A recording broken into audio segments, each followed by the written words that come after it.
Okay, this lesson we're going to talk about the altered hexatonic scale. Now, what altered means simply is that it's an altered dominant sound.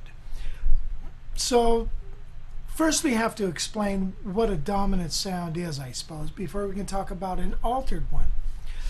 A dominant sound is like a 5 chord in the key of G would be D7. Okay?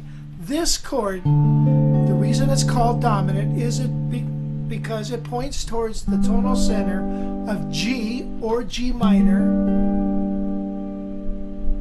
better than any other chord. You hear that?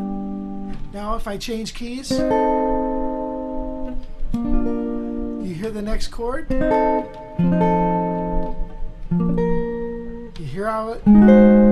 Can you sing the next chord? Okay, so that's tonality. This chord is pointing to this chord, the tonal center of C. This is G7 moving to C.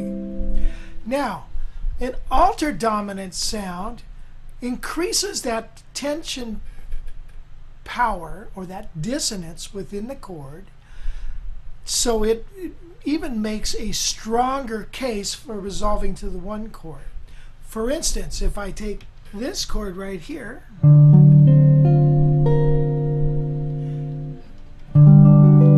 hear how it wants to resolve?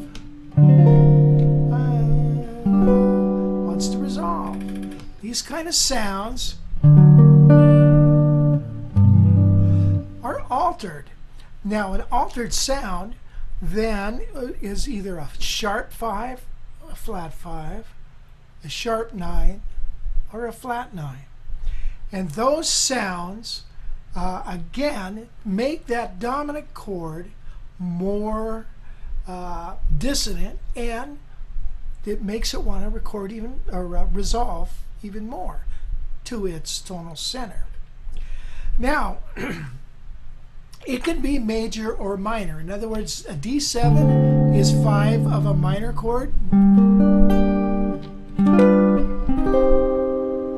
Okay, a 5 chord moving to 1 minor or major.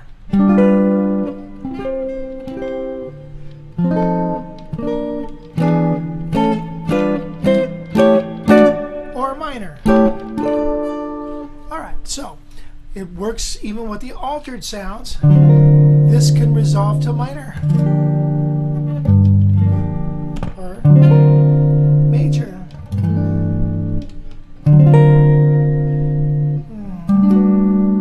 You hear it? Now, the scale that surrounds that chord is an altered dominant scale.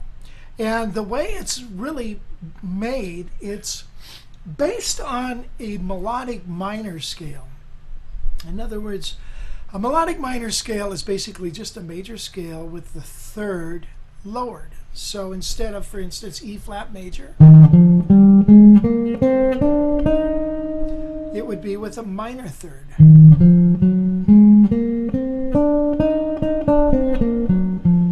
Now, here's the tricky part. We're going to play it over the D7 or an altered D7, and I get this sound.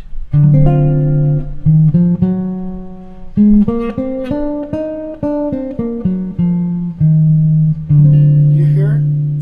Now, if I started on the note D, which is generally what I would like to do, then you can really hear it.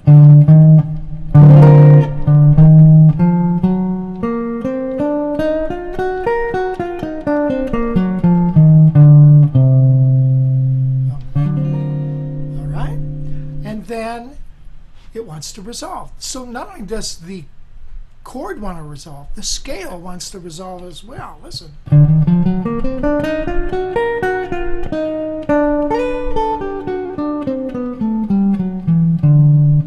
That was major. Here's minor.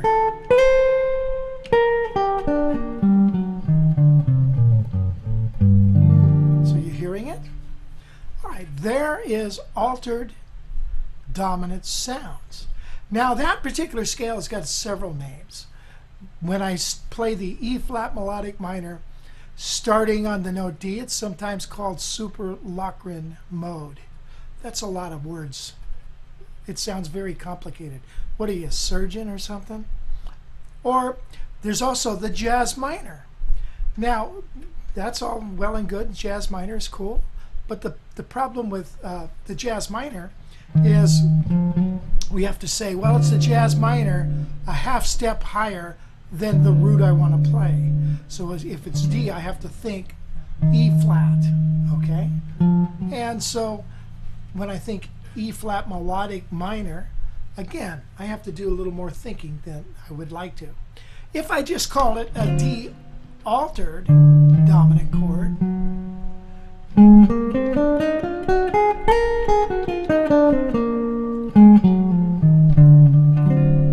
okay, then that is easily described, a D altered scale.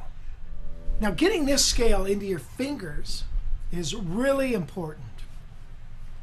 And one of the best ways I think that you can do it is to take the hexatonic approach to it. You see, when we play this scale,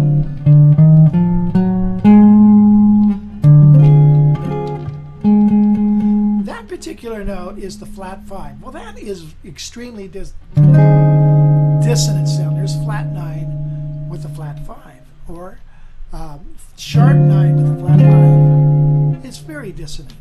So let's eliminate that note, since that's the principle of a hexatonic scale, is to take a 7-note scale and take out one of the notes. Easy. So the one that I prefer to take out is the 4th degree, or the A flat, not the 4th. Probably, I guess that would be the 5th in this case. So it would be the 4th of E flat, right? The 5th of starting on D. So I'm going to start on D. But tell you what, let's go close up.